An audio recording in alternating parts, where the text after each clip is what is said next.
Welcome to Conscious Confidence Radio, a timeless wisdom with Sarah Main. Follow host Sarah Main on her ongoing journey of conscious confidence and gain timeless wisdom to unleash unparalleled confidence. A conscious confidence. Learn to ignite the living spark of wisdom, a new narrative for fulfillment contained in Sanskrit and the ancient, powerful, engaging, and fun conscious conversations to discover your own magnificent true self. Learn to dispel the fear shadow as Sarah provides essential knowledge about embracing change and the power of transformation. Get ready, Conscious Confidence starts now. Hi, I'm Sarah Main and welcome to Conscious Confidence Radio. Hi, I'm Dr. Pat, and I get to do this fabulous show with Sarah. Wow. I was sitting, Sarah, over the weekend, and I was looking at the show. And of course, I'm looking at the website, and I'm just looking at what's to come. And it's so hard to be in the present moment when you are on the edge of what's to come. And it led me to thinking about what you're going to talk about today, because this is about master key to conscious confidence. And I have to tell, oh my God, I'm going to get all choked up here. I was thinking about this, and I was thinking about you, and I was thinking about my life. And I thought, how did I ever get to work with somebody like Sarah Main? And I was saying to Linda that I wake up some days and I can't believe the amazing people that are in my life. And the reason that it brings tears to my eyes a bit is because your message coming forward is going to help countless millions of people. And there's a level of fulfillment from that it's hard to explain. Do you know what I mean, Sarah? You're the one that has created conscious confidence. This is the world you live in. But there has to be moments where we stop and we reflect on where we are, right? Oh, most definitely. Yeah.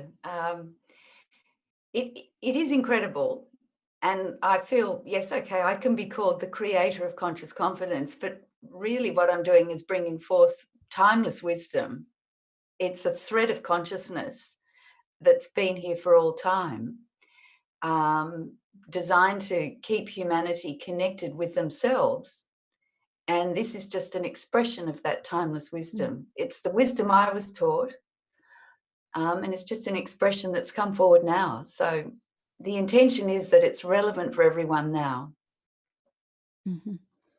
Sarah, this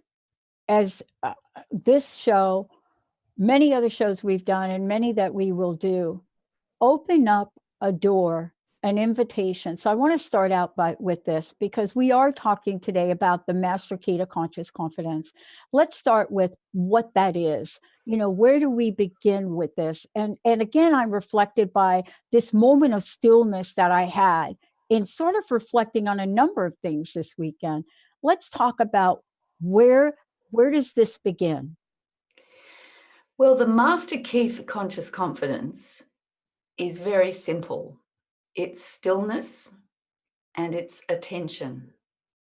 Inner stillness and single-pointed attention.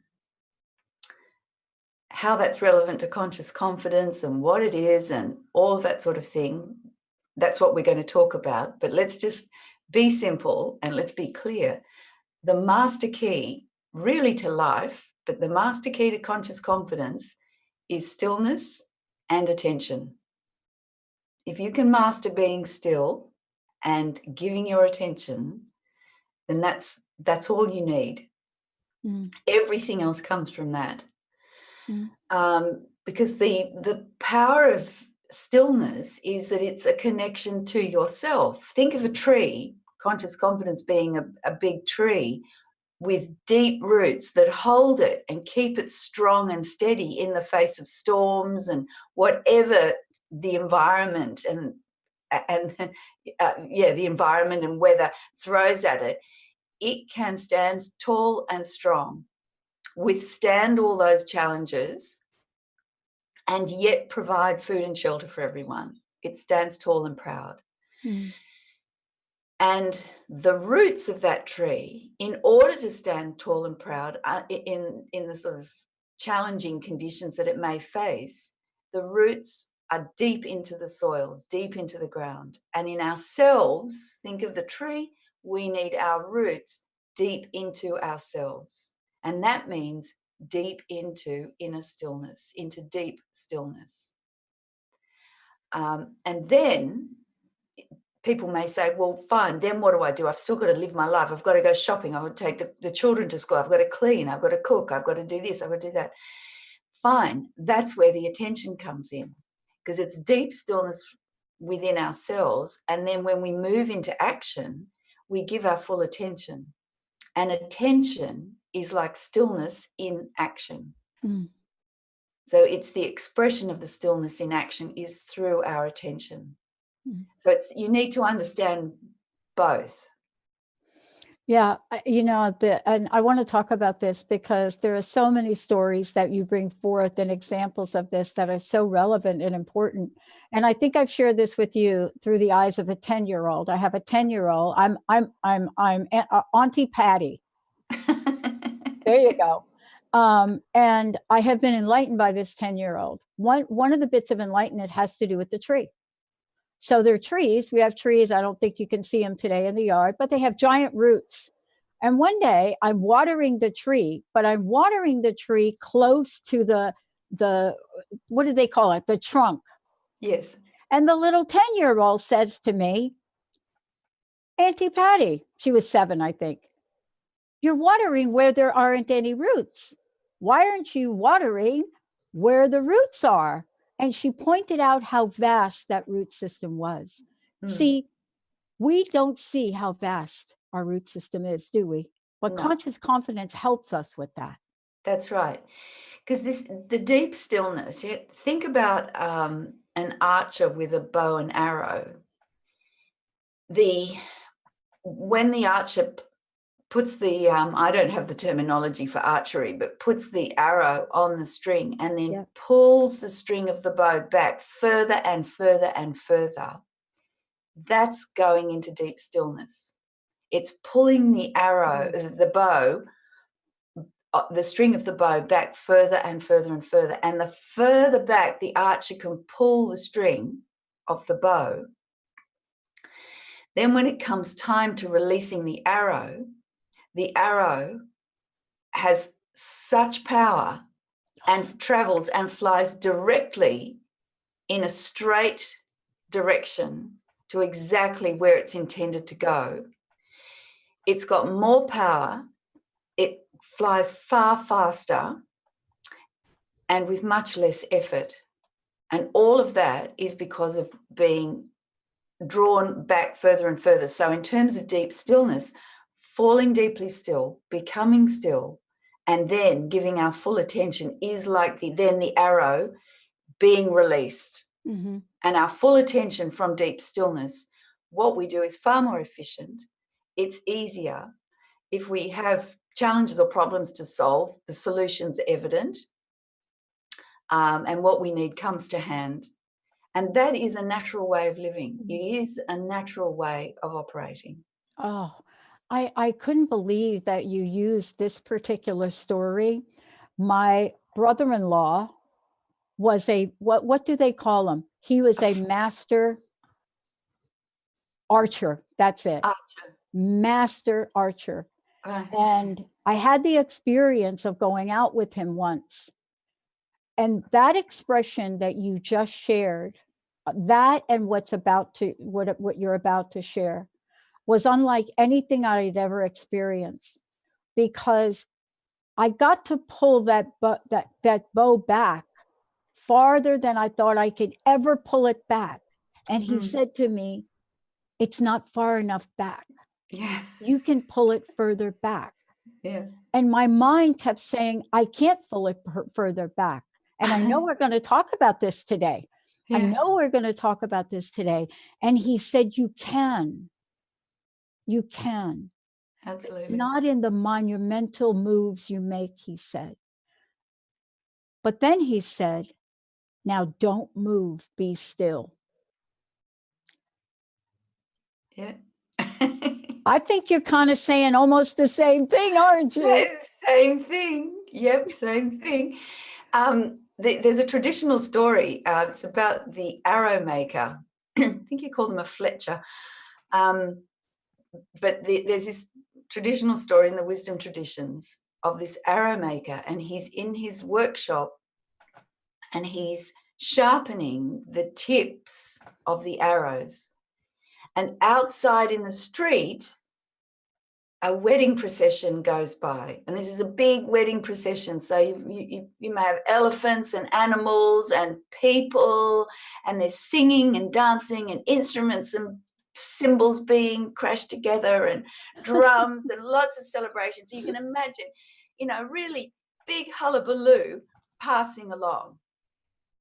And this arrow maker is completely still at the tip of the arrow that he's sharpening at the time. He's completely calm and content and still there. And he's completely unaware of this noise going past the window.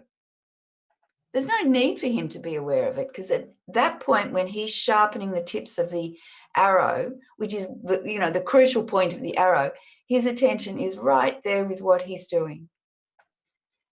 And we need to understand and we need to know about that story of the arrow maker so that it gives us an indication of what we need to know and what we need to practice when it comes to single pointed attention. Doesn't matter whether we're washing the dishes, we give our attention to what we're doing at the time. We're driving, we're talking, we give our attention at the time to what we're doing. Mm. And that takes practice, particularly in this day and age with technology. God bless technology. We're talking by virtue of technology. It is wonderful. Let's embrace it. But also, there are a lot of distractions. It is easy to become distracted these days. Mm-hmm. Far more easy than I think it was a bit when I was growing up. Mm-hmm. There were fewer distractions. But you just need to be aware of the distractions and still recognize the need for stillness and attention in what we're doing. And we're going to talk about that. I know we're going to talk about it when we come back. We're going to take a short break. I will tell you that what my brother-in-law, what Tom did, after he saw it, can you imagine me? I'm shaking all over. The bow is shaking, the arrow shaking, everything is shaking. And all I could think about is I can't pull it back any further. What he did next really talks to what you're going to talk about next. Let's take a short break. When we come back, this is what this is all about. Sometimes we need the help of people that are, let's just call them a little bit wiser, at least wiser than I was back then. Let's take a short break. We'll be right back. Sarah Main, Conscious Confidence, Master Key, Conscious Confidence. We'll be right back.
Welcome back, everyone. You're listening to Conscious Confidence Radio. Today, I'm so thrilled. Sarah Main has created this incredible platform, which we are referring to today as Conscious Confidence Radio. Today, the episode is all about the master key to conscious confidence. And you're going to get to hear today how this ancient wisdom now is being brought forth. So perfectly timed and tuned for the world we live in today. Sarah, before we continue and talk a little bit about what happens in the stillness, tell folks how they can find out more about you. And then you have a free download as well. I do. If you want to know more about conscious confidence and about me and the work I'm doing, go to my website, consciousconfidence.com. That's consciousconfidence.com. And from the website, you can download, there's a free giveaway, and it's an alignment guide. Try and say that quickly 3 times. an alignment guide. And download it, print it out, have a look at it. It's full of information about aligning body, mind, heart, and spirit. So go to my website, consciousconfidence.com, and download the alignment guide. It's fabulous because in it there are diagrams. I mean, you have done a masterful way to present this to folks. I want to get on to that next part where we're talking about stillness and attention. And what I said to you during the break, what my brother-in-law Tom did at the time for me was, as I'm shaking, he just walked next to me and put a blindfold on me. I think it was a handkerchief. Now, clearly, this was not his first rodeo. He probably have had many people that he's attempted to do this with. But the minute he did that, something changed for me. And I think you're going to talk about it. You're going to talk about the stillness and the intention. Yeah. It's a marvelous story. I think I'm having like a little traumatic just thinking about that moment, but it has a happy ending. It does. Well, what we need to understand, we do need some knowledge to help us here with stillness and giving attention, is we need to understand the instrument and how the wisdom traditions present this fine instrument of mind and heart that we all have. We need to understand the elements of that and how they work, because otherwise we will get lost in the functioning of it if we don't actually understand how it works. So in the wisdom traditions, there's this fine instrument of mind and heart, and it has 4 parts to it, 4 aspects. And the first one is what is commonly called these days the monkey mind. In Sanskrit, that's called manas. The manas is the monkey mind. The second part's the buddhi, or the intellect. The third part is the chitta, or the memory, we call it the heart. And then the fourth aspect is the sense of existence, the feeling of an individual existence. And it can be aham or ahankara, and we'll talk about that. So the monkey mind is the one we're probably most familiar with, but often most unaware of how it functions and get trapped in it. The monkey mind, or the manas, is that interpretive aspect of the mind. It's the one that chatters away. It has language. So it chatters away, it comments. It's perpetually making associations. So we've got this constant weaving of a web. It has the power to weave this web of sort of semi-related, connected, circling thoughts roaming around, all right? So you see something and it makes you think of something you did when you were 10 years old, and then you remember the ice cream that you ate with your grandmother, and then there's this, and then you see something. That's just manas doing what it does. That is the nature of what it does. It has the power of language, so it chatters away. I think manas has a bit of a delusions of grandeur because it can sort of lord it over the situation unless we're aware of it. Oh, my goodness. And manas runs to a cycle, and I'm going to refer to it, so I will look at my notes for this. It runs to a cycle, and you need to actually be aware of this, because otherwise it seems like it's pinging around randomly, but actually it runs to a cycle. And there's an Upanishad, the Brihadaranyaka Upanishad, that describes it. It starts, manas forms a desire. It has the power to formulate a desire. then doubt, then resolution, then faith, then lack of faith, then steadfastness, then lack of steadfastness. Then there's shame, then there's repetitive thinking, and then there's fear. And then the cycle starts again with desire, with doubt, with resolution, and it goes around and around and around. We don't see that it's a cycle. We know we have repetitive thinking. We don't realize that it is actually cycling through the same pattern. So take, for example, let's just take an example. You have a desire for money. So one, the monkey mind will formulate, I want money, I need money, I have a desire for money. And it'll come with some language usually. So then there's doubt. Oh God, I can't do this. I don't know how to do it. Doubt. Then there's resolution, but I'm going to do it anyway. I'll do it anyway, regardless. Then there's faith. We put some faith, we look around and we find something, we put some faith in a plan. We come up with a plan, or we find someone, or we see something on TV or online, right? So then we have faith. We put our faith in a plan. And then inevitably something undermines that plan. Maybe, sort of dramatic or just little, but there'll be something that undermines that plan. Then we'll lose faith in the plan. There'll be a lack of faith. Then we rally again. There's steadfastness. No, we're going to put our faith in the plan. We're going to do something about it. And then there's lack of steadfastness. We get distracted by all the other options. And with the internet these days, there are a gazillion options, right? It's not just talking to people. You go online, I've seen another website, I've seen something, there was something on Facebook. I saw a little video, it was fabulous. So we've got all these distractions. And now we've got steadfastness and lack of steadfastness. And then we hit shame. We feel bad. We feel terrible because we haven't been able to follow through with our original plan. Okay, and then we engage in repetitive thinking about all the things we've done and how it's not going to work. So we project into the future that how it's not going to work. So there's this repetitive thinking goes on, and then there's fear about the future. And with fear, it stops. That stops still that whole cycle, and we start again with another desire. And if you look at, take something in your life and look, it will track those elements. This wisdom tradition is spot on. It's simple, clear, and spot on. And you just need to know this. You need to know that that's what the mind's doing. It's not bad. It's just how it's designed to work.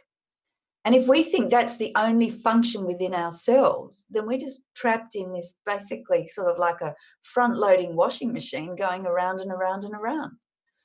That's a recognizable experience for most of us. It's an enormous gift to understand that there is a cycle that is operating, and I'm going to call it a normal cycle. I don't think it's normal. I don't like the word normal, but let's just say it is something that is happening, and it's going to happen many times in our lifetime. The difference is, if we know it's happening, there might be something we could do. If we don't know it's happening, we call it chaos. Exactly. Because in the middle of it, if you were in the middle of a washing machine cycle, good image, you feel like you'd be tumbled around, especially a front loader where you can watch it in the window, right? But from the washing machine's point of view, it's just going through its program. And you just need to be standing on the outside of the washing machine knowing that it's going through a program rather than on the inside feeling like it's chaotic with water coming in and carrying on. So, and you see, you only know that from stillness. That's where, Well, you said it before, and I want to talk about monkey mind for a little bit because I think it emerged, I want to say 15, 20 years ago in more modern culture. But there are stories that go with that.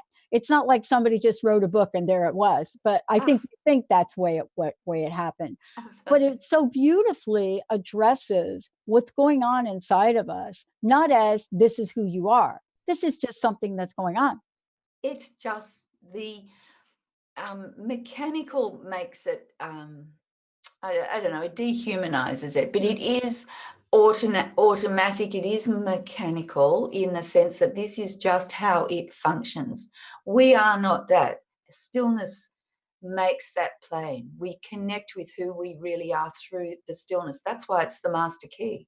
There's a traditional story about the monkey mind, which is so useful. If you just have this would help. And this story is widely available in different forms and slightly different formats in different traditions. But one I know, there's a farmer and he has a farm to tend, but he's also interested in meditation. He wants to sit and meditate, but he has all these responsibilities running a farm. And so this monkey turns up and says, I'm here to help. I will help you. I will do, but there's a deal. You have to agree to this. This is the deal. I will do anything you say, and I'm quick, I'm good, I'm efficient. I'll do anything you say, but you have to keep me occupied 24/7. If I'm idle for a moment, I'll kill you. That's the deal. The farmer thinks, this sounds great, fantastic. So he said, sure, you're on. So he gives the monkey something to do. He tells him to go out and do a job, and he's done it perfectly. So he gives him another one. He's done it perfectly. This goes on and on and on. The problem the farmer's got is, he said he can't actually stop and meditate because the monkey's constantly there saying, right, I'm done. What's the next job? Done. What's the next job? So he comes up with a plan. He tells the monkey, go out into the forest, cut down a 15-foot pole of bamboo. So back, here it is. He said, smooth it down, done. He said, set it in the ground vertically so it doesn't move, done. There it is, pole. He said, right, when I don't give you a specific job to do around the farm, you have to run up and down that pole and not stop until I call you with another job. So monkey's great. He does a job and then and that leaves the farmer free to meditate. So he happily sits and meditates, and the monkey's going up and down the pole until the farmer has to do something, or, there's some reason for something to happen at the farm. And after a few weeks, the monkey is so exhausted that he comes to the farmer and he says, I give up. I surrender. You've won. He said, I'm so tired. When I will sit quietly by you, and when you give me a job, I'll do it. And other than that, I will sit and wait quietly, resting next to you. And the farmer said, good. And that story has so much in it, because the monkey is the monkey mind. The farmer is the buddhi, the intellect. We haven't spoken about that yet. But the buddhi is the reflective power. It's the decision-making power. It's the evaluation power. And the farmer is the power of the intellect. The pole represents the discipline, mental discipline, attention. It could be in the form of an affirmation, where you repeat an affirmation. It keeps the mind centered on something useful, keeps it usefully occupied. Could be meditation, say a mantra in meditation. But that pole represents the discipline to actually give attention, and it keeps the mind under control, basically, because otherwise it runs amok and creates trouble. I love the way you shared this story, because what you're also talking about is, you're talking about us learning something. You're talking about something in the world we live in today that is so absolutely necessary. And, it's interesting, Sarah, when I was at my worst with my own physical healing journey, there wasn't much you could say to me, because I wasn't seeing anything getting better. So I couldn't rely on what I could see. And I didn't have that mantra until very much by accident. Linda scheduled a show with somebody that I wasn't very interested in talking with, because the book was called The Only Little Prayer You Need. And I thought, come on. Now, that wasn't really what the book was about. The book was about what you just said. And so the assignment I got was, I want you to 70 times a day for 70 days, no less than 70 times a day for 70 times, say thank you to whatever source of God energy. And I said, well, what am I thanking it for? And the answer was, you're just thanking it. Mm. What you're talking about is something that sounds like we can implement it, but our monkey mind would actually, like in my case, would actually have me believe before I even try it that it could actually work. Yeah. Right. So you're going to talk about this, and you're going to talk about what happens if every conflict, what happens if every disappointment, every struggle, every illness, what happens if there was ancient timeless wisdom that you just shared, that story just shared, what happens if it could change our life? We're going to talk about that when we come back, because the answer really is we can change our lives. Sarah Main, Conscious Confidence. Let's take a short break. When we come back, we're going to be talking about what is it about stillness and intention in everyday life that is a game changer for you, your family, and for the rest of your life. Stay tuned. We'll be right back.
Welcome back, everyone. This is Conscious Confidence Radio. I'm Dr. Pat. I get to have the honor of doing this show with Sarah Main, who has crafted so beautifully what conscious confidence is, what it means to the world. And through this particular show and others, it's not simply about providing a conversation about what our potentiality is, but it's also about providing the tools that we need in order to live in today's world. You can find out more about Sarah. You can download the free guide at consciousconfidence.com. Please go ahead and do that. Today's show is talking about Master Key, is talking about what it is that if we knew this, if we had this wisdom, it would be a game changer in our life. And we were just talking, you shared that great story. But this is also something, if we learn and then put it into being, we really could shift our lives. Yeah, it's the only way we're going to shift our lives. Yeah. I'll just tell you that now. It is the only way. It takes practice. You know, I mean, practice is a muscle. Learning to give attention, especially in this day and age, is a muscle, and it needs practice. If I said go and run a marathon right now, you wouldn't be able to do it, and you'd know you wouldn't be able to do it. None of us would. I mean, you think of what elite athletes put into their training and their practice and their discipline, especially now once they brought in sports psychology. They're not just training physically. Right. You know, everything they do, right from their sleep and their shoes and their this and their food, it's also their mental state. I mean, athletes understand this. Mm-hmm. You know, dancers and performers and musicians well, to a degree, understand this. But, you know, the average person who doesn't have aspirations in these ways at these elite levels, it's the same thing. This comes back to actually proper discipline and focus. And for us, it's the inner stillness and the attention. And that's all you need. But how to actually learn this, what it means, how to do it is another matter. It is simple, it is straightforward, but you do need proper wisdom. Yeah. And the wisdom traditions have been providing this forever. It's tried and true and tested. And by the way, I mean, I want to get back to the point that this is something we use in our everyday life. Yeah. Yeah. Yeah. So this story you're bringing forth and the aspect, these keys, this is so, okay, we can do this in our everyday life now. Absolutely. So I've got a great story, but I'll just tell you, we talked about manas. There's also the aspect of the intellect, in Sanskrit, the buddhi. And the buddhi discriminates sort of truth from untruth, real from unreal. It sifts and it sorts, but not in an active way. It's more reflective. So when we fall still, the aspect of buddhi immediately becomes evident and becomes active. It gets covered over. They're always there. It gets covered over by all the discursive movement of the monkey mind. But as soon as we fall still, the buddhi, the intellect, reflects, and we can decide. And we know it's where genuine creativity, something genuinely new that isn't part of the washing machine movement, round and round and round of the monkey mind. It comes from the buddhi, the intellect, the real intellect. Then there's the chitta. The chitta is the heart. And if you think of a clear lake or pool of water, when the chitta is still, it reflects naturally. And, you know, I've been to New Zealand, and I'm sure you've got areas in the States that are like this, where you can look at a beautiful scene of a lake and it will reflect perfectly like a mirror, the mountains and the trees. I mean, it is a complete and perfect reflection. And that is because of the stillness. Well, the heart is like that. The chitta is like that. This is the seat of our deep memory of what's real, our deep memory. Of course, if the chitta gets agitated, the water gets agitated, then the reflection isn't there and we can't remember. So stillness is key there. And then below that is, in Sanskrit, aham is our sense of self, just our sense of self. If it is attached to something, it's called a hamkara. Like if I'm stupid, you have an idea, I am stupid, we're attaching our sense of existence to the idea of stupidity. And we will feel like we are stupid. But that is not true. We've attached to an idea of stupidity. All right. The I amness, and there's plenty around about I am, that sense of existence, that is untouched. It just can get attached to something. So look, that's just a thumbnail sketch of some of the elements of the beautiful fine instrument of our mind and heart. But how does stillness and attention, how does that work with everyday life? We may think we've got to go and sit in a cave and rush off to retreats every second week, and we can't possibly do this in our busy daily life. But that's exactly where the rubber meets the road. It's practicing simply in everyday life that's where the transformation really happens. And there's a fantastic, beautiful story that it's called Narada and the Jar of Oil, and it exemplifies the need for practicing and the power of practicing in everyday life. There's this sage, Narada, and he's living in the divine realm. So he's not even amongst the earthly beings. He's in the divine realm, and he's on his cloud in the divine realm, strumming his instrument and singing to his beloved Lord Vishnu. He adores Vishnu. And he does this all day, every day. He has nothing else to do except be completely devoted and sing these hymns of praise. Wonderful. And he gets this idea that maybe he is the greatest devotee of Vishnu. No one else could surpass his level of devotion and worship. And so he goes to Vishnu and he says, my beloved Lord, can you tell me who your greatest devotee is? He's trying to get out of him that it's you, Narada. So, and Vishnu can see what's coming. And he says, you are by far my greatest devotee. Totally. I love the way you sit and worship. It's fantastic. But there's just one other person, bar one, you're the greatest. So Narada, he says, what? How can this be? He said, please, who is this person? He said, well, there's this humble farmer. He's down on earth. He's the best devotee. And Narada says, I've got to meet this guy, let's go. So Narada says, okay, I'll show you. So Narada, quick as a flash, as these divine beings can, he puts on this disguise of human form, and they're dressed as just normal travelers, and they're traveling along, and they get to the front door of this farmhouse. Knock, knock, knock on the door. The farmer's daughter opens the door, and she says, yes, welcome, travelers. And the farmer calls out, who's there? And his daughter says, oh, there's two men passing by. And he says, that's okay. Invite them in. We're having dinner. So these two are invited in. It's a simple farmhouse. They're invited in and the farmer's there and his wife and some other children. And they all sit down. They've got a simple meal. It's nothing fancy. They're welcomed in as honoured guests. They're sitting there. And they have this meal. And before the meal starts, the farmer says a simple prayer to Vishnu. And then they have this meal.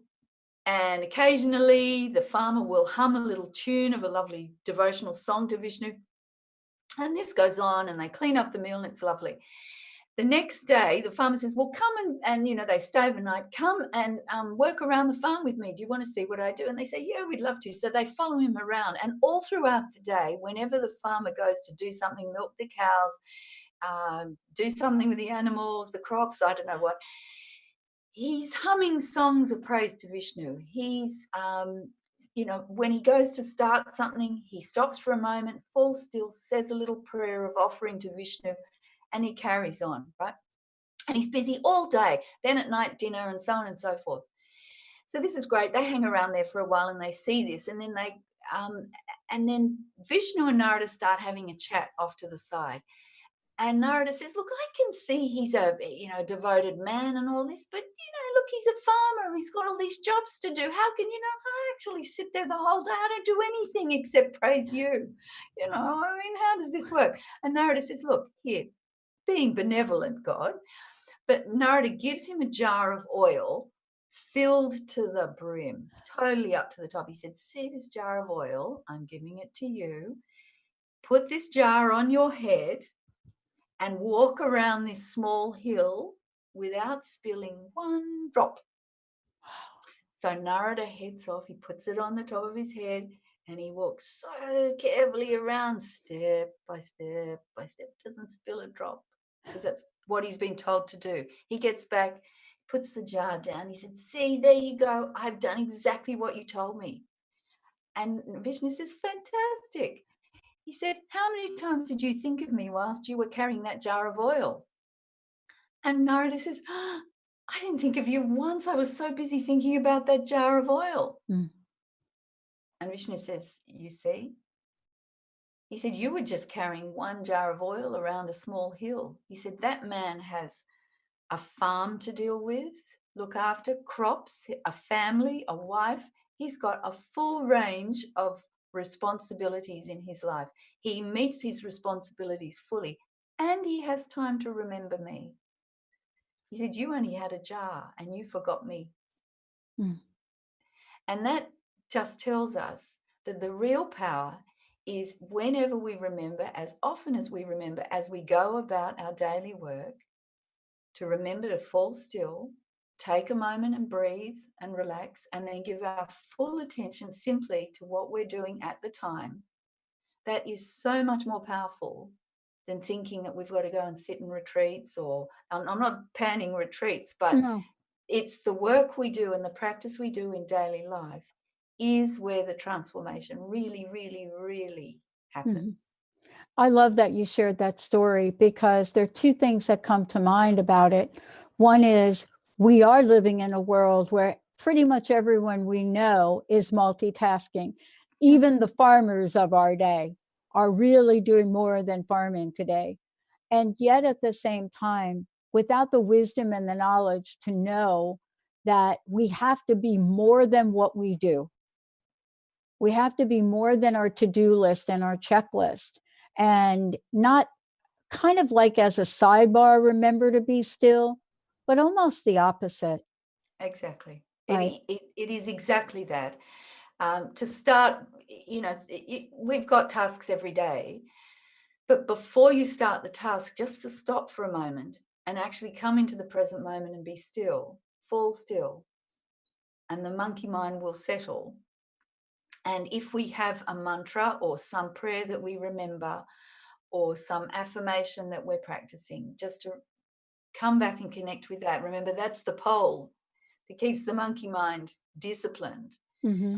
If we remember that and then go into action with what we're doing, Mm-hmm. avoiding distraction and giving full attention to what we are doing, we're far more efficient. Think of the arrow being pulled back. It flies far faster and more directly and with less effort and with more power to its target. If we started each task that we have to do in each day Mm-hmm. with that intention, fall still and give full attention with a still mind, we're far more efficient, we're far lighter and happier. And Yeah. it is the way transformation takes place. And also, Sarah, in your Fuse program, these are the things you teach. I mean, conscious confidence, right? To bring it to reality, to make it so that this is this timeless wisdom. However, it's a timeless wisdom that is equal to, if not more important today than it ever has been. And Absolutely. right. And so around this, you've created a way for people to work with you to not just learn this one time, but to create a way of life where they could be in this stillness and be open to the possibilities that is available to us. Because without that stillness, we don't see possibilities. Absolutely. Yeah. That is the basis of the conscious confidence program, because people can be confident, but I'm talking about being consciously confident. And it's that connection with consciousness, with yourself, with inner stillness. The program is built around that. It takes into account all aspects of a person's being. It's completely self-directed. It's self-empowering. It's all the knowledge and the practice that you need. I offer coaching programs so I can help you directly with this. I can also give keynotes and speeches, and having direct connection with me gives you the opportunity to actually drill down further so it's relevant for you. But this program is utterly practical. And the old expression, a rising tide lifts all boats. You only need to start with just one element that appeals to you in the Conscious Confidence program. It will lift your whole level. You don't have to just do level one and then the rest is left unattended. The rising consciousness within yourself will lift the whole situation. And, one of the things I love about what you shared today and what you also share is we can have a sense of stillness even if what is going on around us is not still. And I think we don't talk about that enough. I think we talk about, I'm going to have that moment of stillness. Turn off the TV, go do this, be quiet over here, don't do that over here. But I don't really think that's exactly what you're saying. See, it's a way of being that transcends all of that. Absolutely. You can be in the middle of a complete hullabaloo and just be utterly still. Oh, I thought about you this weekend. Oh, stillness doesn't mean there's no noise and there's no movement. And the thing is, this literally boggles the monkey mind. It can't understand this concept because it is beyond the functioning of the monkey mind. So that's why the monkey mind has to actually be disciplined so it will sit next to the farmer. And for that to happen, it needs to be trained up and down that pole.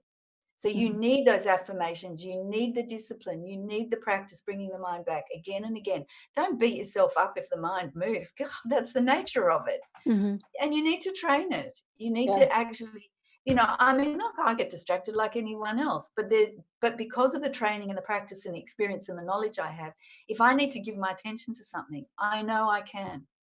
Yeah. I just give my attention. And these days, though, I turn my phone off. I do. I turn the Yes. alerts off on my computer. I turn my phone off. All right. If I'm doing one thing, that's what I do. And I know, look, there's books on, people are discovering this. The thing is, I'm just relating it to timeless wisdom. It's been around forever, and you do need that timeless wisdom. Yeah. That's where the potency comes Mhm. from. You need the knowledge from the source. I was this weekend, I thought of you. You know, I always prepare for the shows we do. And I was playing my favorite sport, which I love, and it was extremely noisy. It was very, look at her. It was noisier than usual. People were really happy playing, and there were a lot of people. And I found myself, I couldn't focus. I was Yeah. totally distracted. Then my mind started to blame the noise for my lack of performance. And I could hear you like I was talking to you right now. And I pulled my mantra in. See, Yeah. everybody knows my mantra there is I love this game. I say it out loud, I say it over again, but I forgot to say it. And I was so focused on the noise and my partner's talking to himself, and I'm missing one shot after the other. And the minute that I saw your face, and that was my mantra. And it took me about, I don't know, about 10 times to really get into the rhythm of it. But everything became still around me. And I think that's what the power of this is. Now, Absolutely. every show you do, you always present us with something beautiful. And today as well.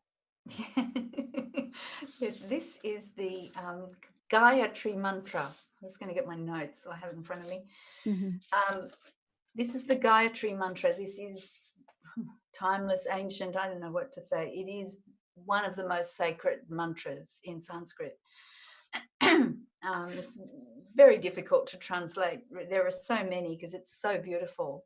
But I'll read you one version.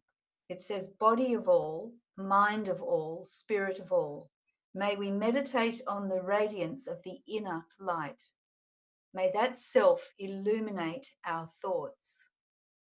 Peace, peace, peace. And it goes like this in Sanskrit.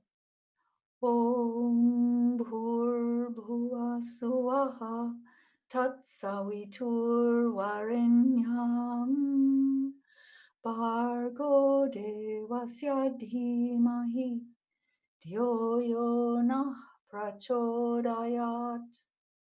Om Shanti Shanti Shanti. It's beautiful, Sarah. Thank you so much. Again, how can people find out more about you? And for those of you out there, please download the guide. It's so amazing. And thank you for helping us learn how to be in that space of conscious confidence, regardless of what the world is presenting. Thank you, Pat. ConsciousConfidence.com, Sarah Main. Lots more to come. Really excited. A lot of things rolling out with us. But again, remember during the show, please make sure you listen to this and really take it all in, because what you've given us, Sarah, is freedom. Thank you so much for that. Thank you. Thank you all for tuning us in and turning us on. Lots more to come on Conscious Confidence. So much more that you will be thrilled to hear about some of the upcoming shows we're doing. And remember, you and I, Sarah, all of us, we have everything we need within us to create the lives we want in the Conscious Confidence way. We'll see you next time.